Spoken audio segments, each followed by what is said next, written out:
There's something about Missouri after dark that doesn't sit right. Not the whole state, most of it is normal. Quiet towns, long highways, small diners, familiar American life. But scattered across it are places people don't really talk about anymore. Places you won't find in travel brochures or official guides. Spots with heavy histories, where something happened, or maybe still happens, that nobody has ever fully explained. Tonight, we're going through 10 of those places. And whatever you do, stay until number 1. 1 Missouri State Penitentiary. I still remember the first time I walked through the gates of Missouri State Penitentiary in Jefferson City. The prison had already been closed for years, but the moment I stepped inside, it felt as if the building had never stopped being a prison. The stone walls were stained with age, the metal doors were scratched from decades of use, and the air carried a strange mix of dust, rust, and something I can only describe as old fear. I joined a nighttime history tour because I wanted to learn about the prison's past. I'd read that it was once one of the oldest and most notorious prisons in the United States, holding thousands of inmates over more than a century. What I didn't expect was how personal the experience would feel. Our guide led us through the housing units, the old control rooms, and finally toward the execution chamber. As we walked, he told us about the overcrowding, the violence, and the many deaths that occurred inside these walls. None of it sounded exaggerated. In fact, he spoke about it in a calm, matter-of-fact way that made it even more unsettling. When we reached the execution chamber, the group grew quiet. The room was smaller than I imagined. The guide explained that numerous inmates had been executed there during the prison's operation. Standing in that room, knowing that real people had spent their final moments there, was far more disturbing than any ghost story I'd ever heard. After the tour officially ended, a few of us were allowed to stay a little longer in one of the cell blocks while the staff prepared the next group. The corridor stretched out in front of us, lined with rows of narrow cells. Most of the lights were off, and only a few dim bulbs remained on. That's when I heard it. At first, it sounded like a metal door moving somewhere down the corridor. I assumed it was a staff member, but when I looked, there was no one there. A few seconds later, I heard what sounded like footsteps, slow, deliberate footsteps on the concrete floor. I tried to convince myself it was just an echo. Old buildings make noises all the time. But the footsteps seemed to get closer, then suddenly stopped. One of the other visitors looked at me and whispered, "Did you hear that too?" Before I could answer, a loud metallic clang echoed through the cell block. It was the unmistakable sound of a prison door slamming shut. Every person in the corridor turned toward the noise, but all the visible cell doors were still open. The staff member with us walked down the corridor to check, and after a moment he returned with an uneasy expression. He told us that no doors had moved and that the security cameras showed nothing unusual. I'm not someone who easily jumps to paranormal conclusions. There are plenty of logical explanations for strange sounds in a massive, aging prison. Yet what stayed with me wasn't just the noise, it was the feeling that settled over the corridor afterward. The atmosphere became incredibly heavy, almost as if the building itself was holding its breath. As I left that night, I looked back at the towering prison walls. Missouri State Penitentiary is frightening enough without adding ghosts to the story. Its history of violence, isolation, and execution is completely real. Thousands of people lived and died behind those walls, and that reality is what makes the place so unsettling. To this day, I can't say with certainty what I heard in that cell block. Maybe it was the building settling. Maybe it was an echo from another part of the prison. Or maybe some places hold on to their past more tightly than we realize.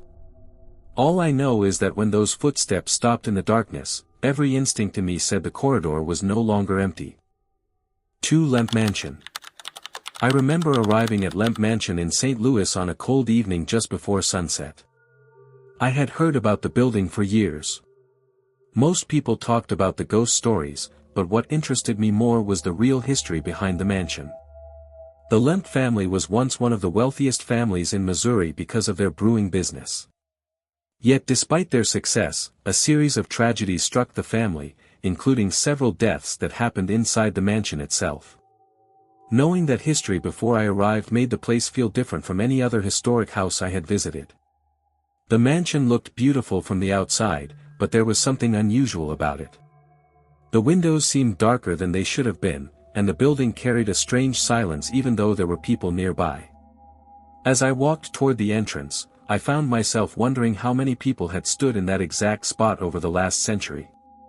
Inside, the mansion felt more like a home than a tourist attraction. The wooden floors creaked beneath my feet, and every room seemed to hold pieces of the family's story. During the tour, our guide explained how the Lemp family's fortune slowly fell apart and how several family members died under tragic circumstances. None of it sounded like a horror movie. It sounded like real life, and somehow that made it even sadder. As the tour continued, I noticed that everyone in the group had become unusually quiet. The guide wasn't telling ghost stories. He was simply describing actual events that had happened inside the mansion. Yet the atmosphere felt heavy, as if the history itself was filling the rooms. Near the end of the tour, we entered one of the upper floors. The hallway was narrow, and the lighting was dim. While the guide spoke to the group, I stepped slightly behind everyone else so I could look at some old photographs hanging on the wall. That was when I heard what sounded like a door gently closing somewhere nearby. I turned immediately. No one else seemed to react. I assumed it was another visitor, but when I looked down the hallway, I couldn't see anyone moving. The sound had been clear enough that I was certain I hadn't imagined it. A few minutes later, the guide led us into another room. As I walked through the doorway, I suddenly noticed how cold the room felt compared to the rest of the house. It wasn't just slightly cooler. The difference was obvious. One of the visitors mentioned it before I could. The guide smiled and said that many guests had commented on the same thing over the years. That answer should have reassured me, but it somehow had the opposite effect. As the tour ended, most people headed toward the exit. I lingered near the staircase for a moment, taking one last look around. The mansion was quiet again. Then I heard footsteps above me. Slow footsteps. One step. Then another. Then another. I looked toward the staircase expecting someone to appear, but nobody came down. The sound stopped completely. A member of the staff noticed me staring upward and asked if everything was okay. When I mentioned the footsteps, he simply nodded and said that visitors often reported hearing unexplained sounds in the mansion. What stayed with me wasn't fear. It was curiosity. The tragic history of Lemp Mansion is completely real. The family's rise and fall happened. The losses happened. The sadness connected to the building is documented history. Whether the strange sounds have ordinary explanations or not, I can't say. But when I walked outside that night and looked back at the mansion, I realized something. Most haunted places rely on stories. Lemp Mansion doesn't need them. Its real history is already unsettling enough. And maybe that's why so many people leave feeling as though they experienced something they can't quite explain. The building doesn't just preserve rooms and furniture. It preserves memories. Standing there, surrounded by that history, I couldn't shake the feeling that the past was still much closer than it appeared. 3. Zombie Road. I first visited Zombie Road in Wildwood, Missouri, after hearing years of stories about it online. Some people called it one of the most haunted places in the state. Others claimed the stories were exaggerated. That disagreement was exactly why I wanted to see it for myself. I arrived in the late afternoon, thinking it would be smarter to explore before dark. The trail itself didn't look frightening at first. It was surrounded by trees, and the atmosphere felt peaceful. Families were walking nearby, and everything seemed completely normal. The strange feeling started when I moved farther down the trail and the sounds of other people slowly disappeared behind me. The deeper I went, the quieter everything became. At first, I enjoyed the silence. But after a while, it felt unusual. The kind of silence that makes you aware of every footstep you take. I had read about the history of the area before coming. Long before the ghost stories appeared, the route had been part of an old railroad line. Over the years, accidents and deaths were reported in the area, which eventually helped create many of the local legends. Those historical facts are real. The supernatural stories are mostly based on local folklore and personal experiences. As the sun dropped lower, shadows began stretching across the trail. The trees blocked much of the remaining light, making the path darker than I expected. I checked my phone and realized I had walked farther than planned. That's when I heard something behind me. A footstep. Just one. I stopped immediately. The sound stopped too. I turned around expecting to see another hiker, but the trail behind me was completely empty. I stood there for several seconds listening. Nothing. Eventually, I laughed at myself and continued walking. A few minutes later, I heard it again. This time it sounded closer. Another footstep. Then silence. The logical part of my mind blamed falling branches, animals, or echoes. The forest was full of natural explanations. Still, I couldn't ignore how uneasy I suddenly felt. I decided to turn around and head back before darkness completely settled in. As I walked, I noticed something that made my pace slow. The forest had become incredibly still. No birds. No distant voices. No movement. Just silence. Then, somewhere off to my left, I heard what sounded like leaves being crushed under someone's feet. Not one step. Several. Slowly moving through the trees. I stopped again. The sound stopped too. I stared into the woods, trying to find the source. The problem was that the trees were so dense that visibility disappeared after only a short distance. For a moment, I convinced myself I saw movement between two tree trunks. Then it was gone. I blinked and looked again. Nothing. My heart was beating much faster than it should have been. I knew fear could play tricks on perception, especially in isolated places. But knowing that didn't make the feeling disappear. I continued toward the trail entrance, walking much faster now. The closer I got to the main area, the more normal everything felt. The sounds of distant traffic slowly returned. The forest seemed less oppressive. When I finally reached the parking area, I looked back at the trail one last time. From that distance, it appeared completely ordinary. And that's what bothered me most. Zombie Road's reputation comes from decades of local legends, but the place itself is real. The old railroad history is real. The accidents connected to the area are real. Standing there, I understood how those stories survived for so long. Did I experience anything paranormal that evening? Honestly, I don't know. Maybe every sound had a perfectly normal explanation. Maybe the isolation, the fading daylight, and the history of the trail influenced my imagination. But even now, years later, I still remember the moment when those footsteps stopped every time I stopped walking. And I still can't explain why it felt so much like something was following me through the trees. For Exorcist House.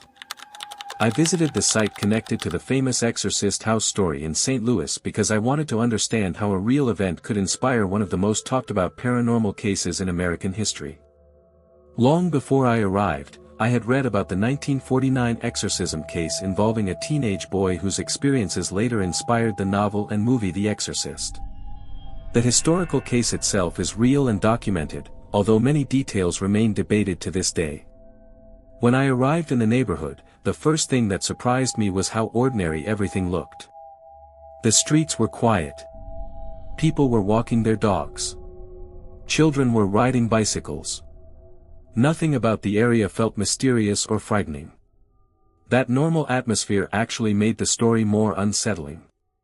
I kept thinking about how strange events, if they truly happened, would have occurred in a place that looked exactly like this. I spent part of the afternoon researching local records and speaking with a resident who had lived in the area for many years. He wasn't interested in ghost stories and laughed when I asked whether he believed the legends. But then he told me something interesting. He said that regardless of what people believe about the paranormal claims, the original case became so famous that it permanently changed how people viewed the location. Most people come here looking for ghosts, he said. The real story is already strange enough. That sentence stayed with me. As evening approached, I walked through the neighborhood again. The sun was disappearing behind the houses, and long shadows stretched across the sidewalks. The area remained peaceful. Yet the more I thought about the documented reports from 1949, the more uneasy I became. What fascinated me wasn't the supernatural claims themselves. It was the fact that multiple people were involved in the original case. Doctors, family members, priests, and witnesses all left behind accounts describing unusual events. Historians still debate what really happened, but the existence of the case itself is not a legend. That reality gave the place a weight I hadn't expected. I sat on a nearby bench for a while, reviewing notes on my phone. That's when something happened that I still remember clearly. A sudden gust of wind moved through the street. Normally that wouldn't mean anything. But what caught my attention was how isolated it felt. The trees around me barely moved. A few leaves shifted near the sidewalk, then everything became still again. For a moment, the entire street seemed unusually quiet. No cars. No voices. Nothing. I looked around and realized I was completely alone. The silence lasted only a few seconds, but it felt longer. Then I heard a sharp sound somewhere behind me. I turned immediately. Nothing was there. It sounded like something had struck a wooden fence. I waited for another noise. None came. Eventually I convinced myself it was probably caused by the wind or something falling nearby.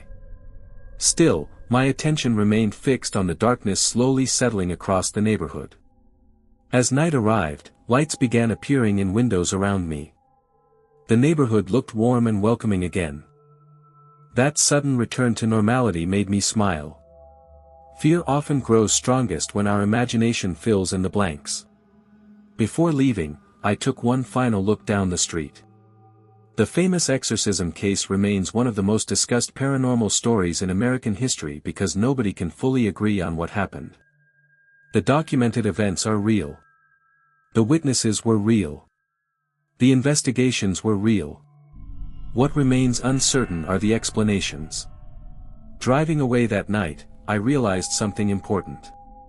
The location itself wasn't frightening because of what I saw. It was frightening because of what happened there decades ago and because so many questions remain unanswered.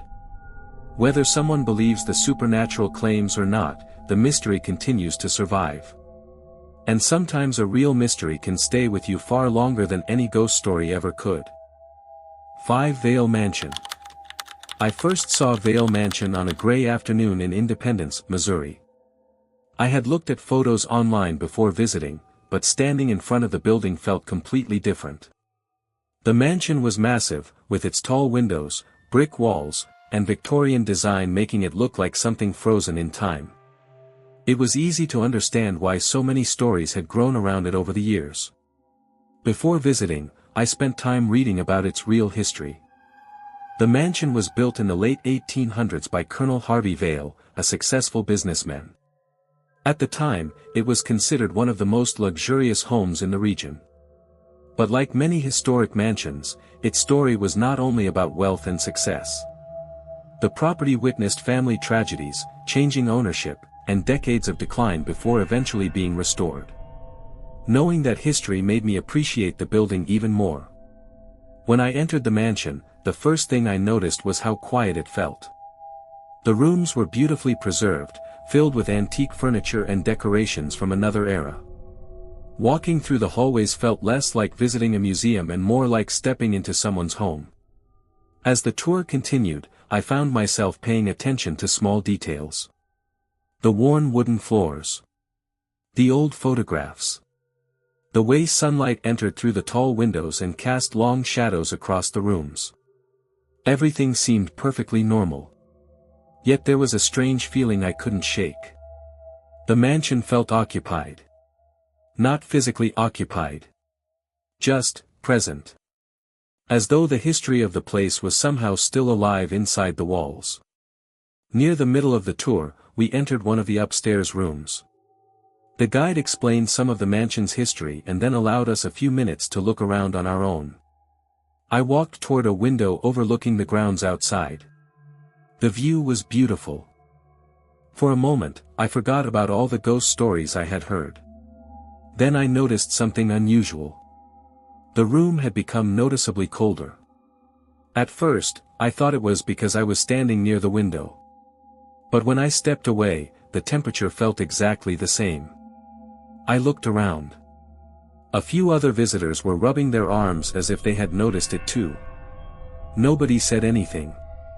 The guide eventually gathered everyone and moved us into the next room. The strange cold feeling disappeared almost immediately. That got my attention. I spent the rest of the tour trying to stay objective. Old buildings often have temperature differences. Drafts can come from hidden openings. There was probably a logical explanation. Still, the timing felt odd. As the afternoon turned into evening, the number of visitors inside the mansion decreased. The hallways became quieter.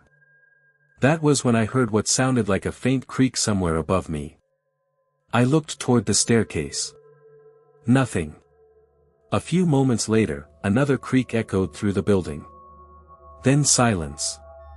The guide smiled when someone mentioned it and explained that historic structures make noises constantly as wood expands and contracts. His explanation made perfect sense. Yet for some reason, the sound stayed with me. After the tour ended, I stepped outside and looked back at the mansion. The building stood against the fading evening sky, calm and silent. What struck me most wasn't fear. It was respect. Vaile Mansion doesn't need exaggerated stories to be interesting. Its documented history is already fascinating. Real families lived there. Real events happened there. Real tragedies and triumphs shaped the property's story. But standing there in the growing darkness, I understood why visitors sometimes leave with questions.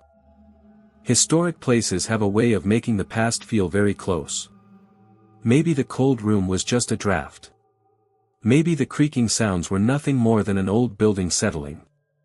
Or maybe when a place carries more than a century of memories, people naturally become more aware of every little detail around them. All I know is that when I walked back to my car, I found myself looking over my shoulder one last time. The mansion hadn't changed. But somehow it felt as though it was quietly watching the world move on without it. 6 Belvoir Winery and Inn. I visited Belvoir Winery and Inn in Liberty, Missouri, expecting to learn about local history. I knew the property had once been home to the Independent Order of Odd Fellows, a charitable organization that operated a large retirement and care facility there for decades. That part of the story is completely real. Thousands of people lived on the grounds over the years, and many spent the final years of their lives there. What I didn't expect was how quickly the place would get under my skin. The property sits on a large piece of land, and the historic buildings immediately catch your attention. Even during daylight, there was something unusual about the atmosphere. It wasn't frightening exactly. It was more like a feeling that the place carried a lot of memories. As I walked around the grounds, I kept thinking about the people who once lived there. Men and women who arrived with entire lifetimes of experiences behind them. Some had families. Some didn't. Many likely spent their final days on that property.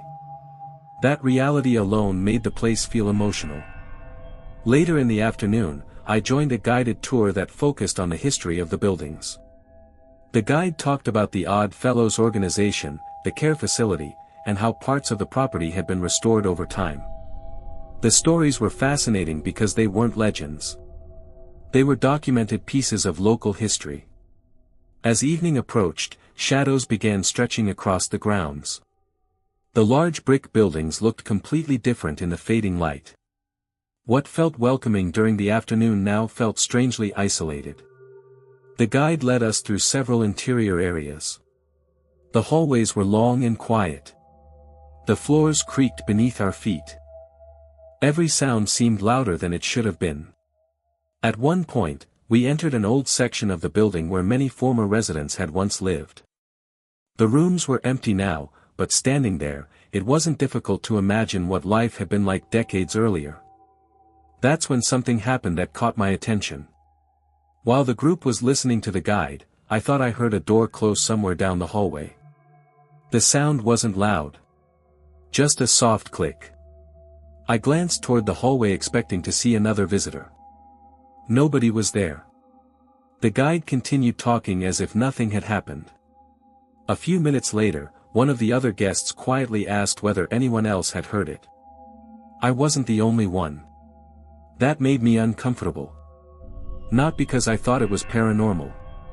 Because shared experiences are harder to dismiss. As the tour continued, I tried focusing on the historical information. Yet I found myself paying attention to every sound around me. The building seemed alive with tiny noises. Floorboards creaked. Wood shifted. Old pipes occasionally clicked somewhere behind the walls. Each sound had a reasonable explanation. But together they created an atmosphere that felt incredibly tense. Near the end of the evening, we stepped outside. The sun had completely disappeared. The grounds were now lit only by scattered lights around the property. Standing there in the darkness, I looked back at the building. Several windows reflected the outdoor lights. For a brief second, one reflection caught my eye. It looked almost like a figure standing near a window. I froze. Then I looked again. The shape was gone. Most likely it had been nothing more than a reflection combined with poor lighting. Still, my pulse had already jumped. Driving away later that night, I kept thinking about why the property felt so different from other historic locations I had visited. I eventually realized the answer. Belvoir Winery and Inn isn't unsettling because of ghost stories. It's unsettling because of its very real history. Thousands of people lived there. Thousands of personal stories unfolded there. Joy, loss, loneliness, friendship, hope, all of it existed within those walls. Whether the unexplained sounds were simply the result of an old building or something else entirely, I can't say. What I can say is that some places seem to hold on to their past. And at Belvoir, that past feels much closer than you expect when you first walk through the door. 7 Pythian Castle. I arrived at Pythian Castle in Springfield, Missouri, just before sunset. I had seen photos of the building online many times, but standing in front of it felt completely different. The castle looked impressive, almost unreal, with its stone walls and towering structure. At first glance, it seemed like something that belonged in Europe rather than the middle of Missouri.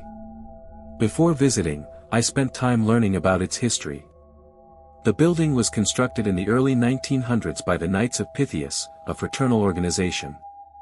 Later, during World War II, parts of the property were reportedly used by the military. The castle's history is well documented, which was one of the reasons I wanted to see it for myself. As I walked toward the entrance, I felt excited more than nervous. That feeling didn't last very long. Inside, the atmosphere changed immediately. The castle was beautiful, but it also felt unusually quiet. Every hallway seemed longer than it actually was. Every room appeared to hold pieces of the past. The guide leading our tour focused mostly on historical facts. He talked about the building's construction, its various uses over the decades, and the restoration efforts that helped preserve it.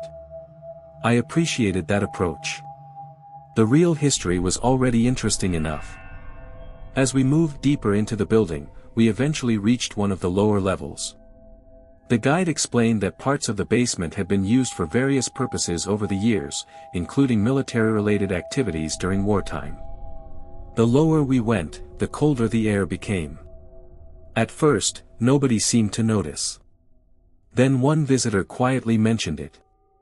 Several others agreed. The temperature difference was impossible to ignore. I told myself there was a simple explanation.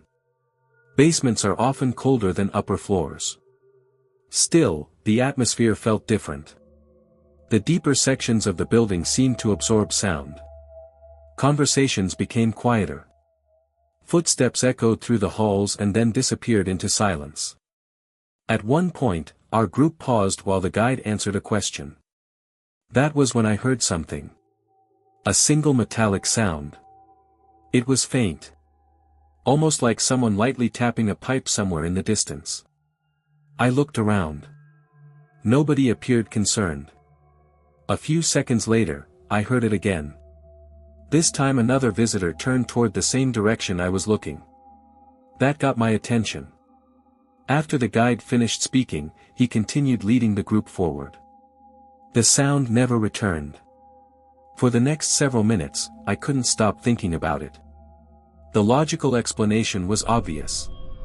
Old buildings are full of strange noises.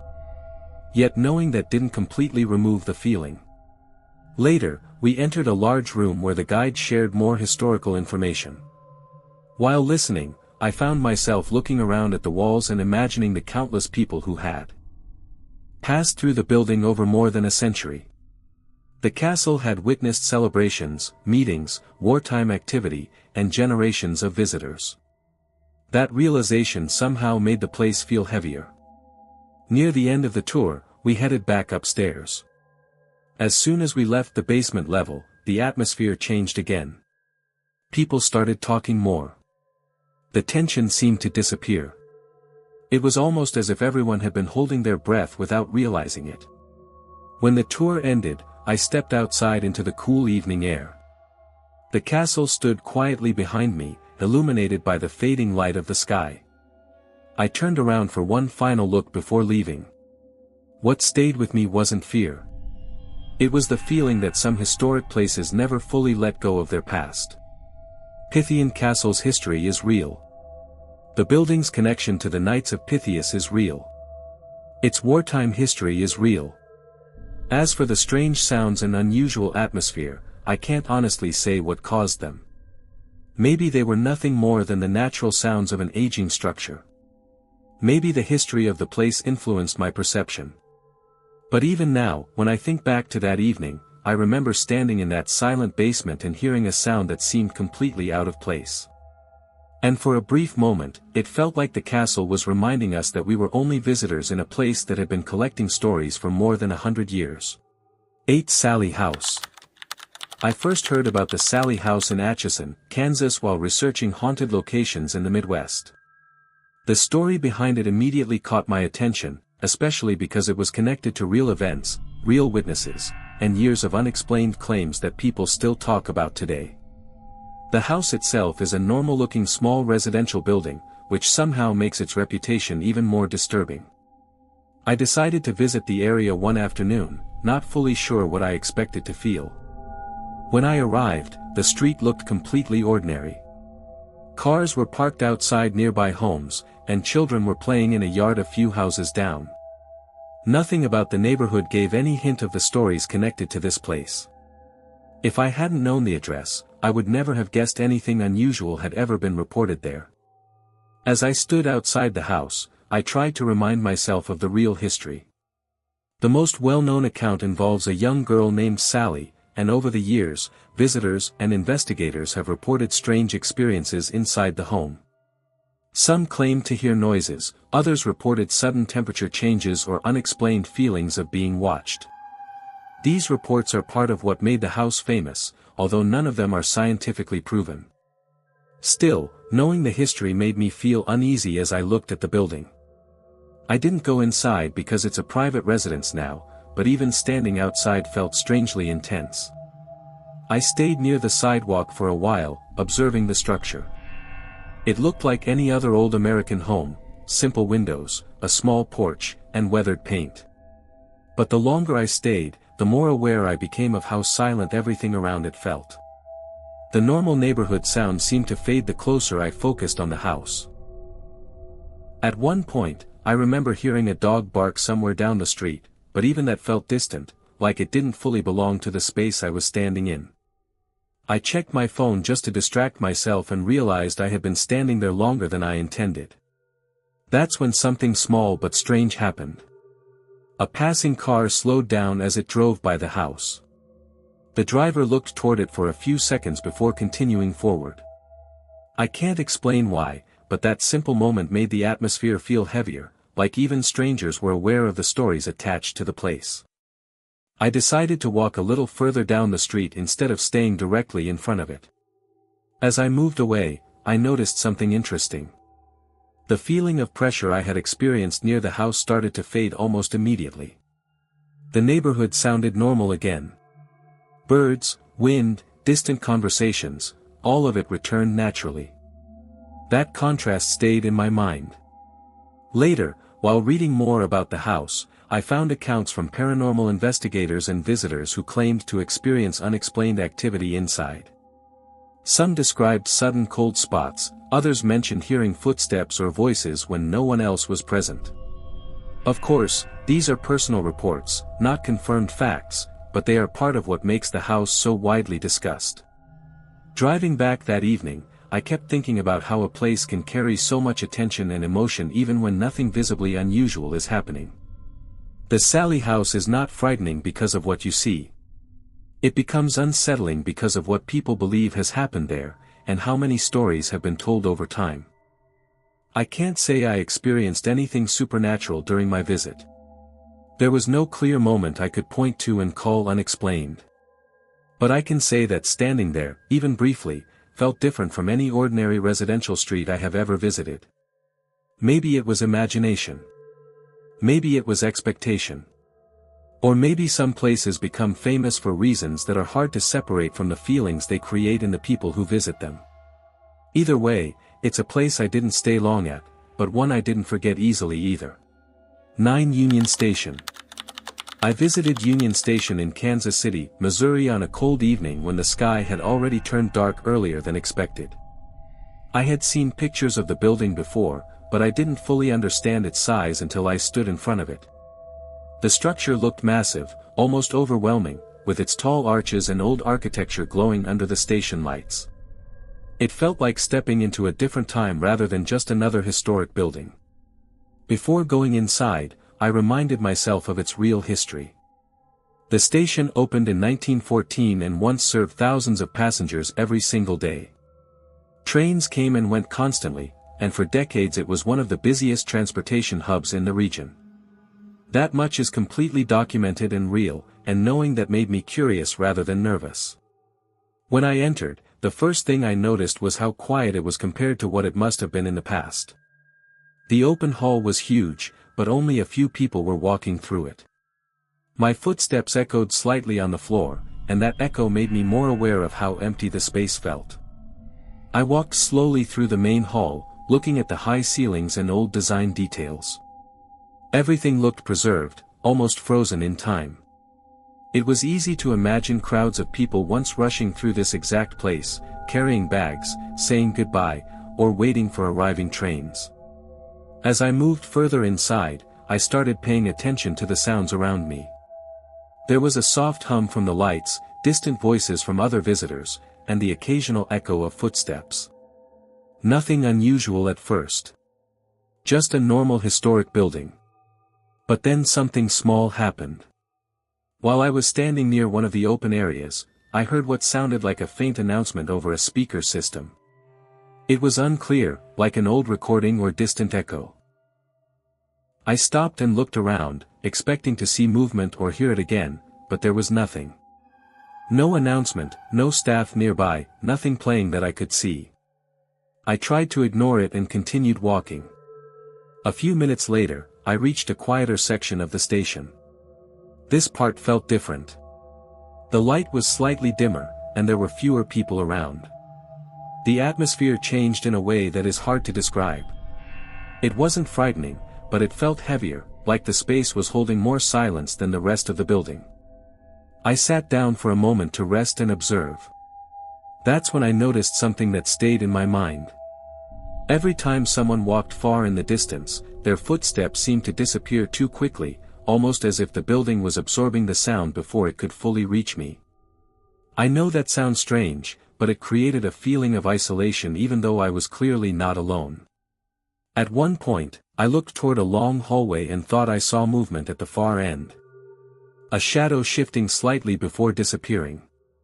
I stared for a few seconds, but nothing happened again. It could have easily been my mind adjusting to low light and reflections from the glass. Still, I found myself becoming more aware of my surroundings. As I left that section and walked back toward the main hall, the atmosphere gradually changed again. The space felt more open, more normal, and the slight tension I had felt began to fade. Standing near the exit before leaving, I looked back one last time at the huge interior of Union Station. It is a real historic place with a real past full of movement, crowds, and constant activity. Today it is quieter, but the structure still carries that history in every wall and hallway. I didn't experience anything I can call supernatural. But I did experience how easily a place can influence your senses when you know its history and stand alone in a space that once held thousands of lives moving through it every day. And that feeling stayed with me longer than I expected. 10. The Elms Hotel and Spa. I went to the Elms Hotel and Spa in Excelsior Springs, Missouri on a quiet evening, mostly out of curiosity. I had read about its long history before going there. The hotel was built in the early 1900s and has hosted many guests over the decades, including travelers, soldiers, and visitors who came for the natural mineral springs the town is known for. That part of the history is real and well documented, and it was the main reason I wanted to see the place for myself. When I arrived, the building looked elegant but slightly old-fashioned in a way that made it feel like it belonged to another time. The lights outside were warm, and the structure itself looked peaceful from a distance. Nothing about it looked scary at first. It felt like a normal historic hotel that had simply aged well over the years. Inside, the lobby was quiet. There were a few guests sitting around, but most of the space felt calm and slow. I checked in and walked through the main hallway, noticing how the floors reflected soft light from the chandeliers above. Everything looked clean and maintained, but I couldn't ignore the feeling that the building had a long memory. As I went upstairs to my room, I started paying attention to the small sounds around me. The soft creak of the elevator, distant footsteps in the hallway, and the occasional closing of a door somewhere far away. At first, none of it felt unusual. Old hotels always have these kinds of sounds. But later that night, when things became quieter, the atmosphere changed slightly. I was sitting in my room, just looking through my phone, when I heard what sounded like footsteps in the hallway outside. Slow footsteps. Not rushing, just steady. I waited for them to pass, expecting another guest walking by, but the sound stopped right in front of my door. There was complete silence after that. I remember pausing and listening carefully, thinking maybe I was imagining it. After a few seconds, I heard the same footsteps again, but this time they moved away in the opposite direction. When I opened my door to check, the hallway was empty. That moment made me feel a little uneasy, but I told myself it was probably just someone walking quietly or sound traveling strangely through the old building. Later, I went down to the lobby again to get some water. The hotel was even quieter at night. A few lights were dimmed, and most guests were in their rooms. As I walked through the empty hallway, I noticed something odd. The sound of my own footsteps seemed louder than expected, almost echoing more than before. In the lobby, I sat for a few minutes. The atmosphere felt calm, but there was a strange stillness that made the place feel larger than it was. At one point, I thought I saw movement near one of the far corners of the room. Just a quick shift, like someone turning away. I looked again, but there was no one there. I stayed for a bit longer, trying to focus on normal explanations. Old buildings shift, light plays tricks, and tired eyes can easily misinterpret shadows. I kept reminding myself of that. When I finally went back to my room, the hallway felt longer than before. Not physically, but mentally. Each step felt more noticeable, like I was more aware of every sound I made. I slept, but not deeply. The next morning, everything looked completely normal again. The lobby was bright, people were talking, and the hotel felt like an ordinary historic place full of charm and history. But when I checked out and stood outside for one last look at the Elms Hotel and Spa, I realized something. Nothing I experienced was clearly supernatural. There was no single moment I could prove or explain as paranormal. But the combination of silence, history, and isolation created feelings that stayed with me longer than expected. It made me understand something simple. Some places don't need ghosts to feel haunting. Their real history, combined with how quietly they exist today, is sometimes enough to leave an impression you don't forget easily.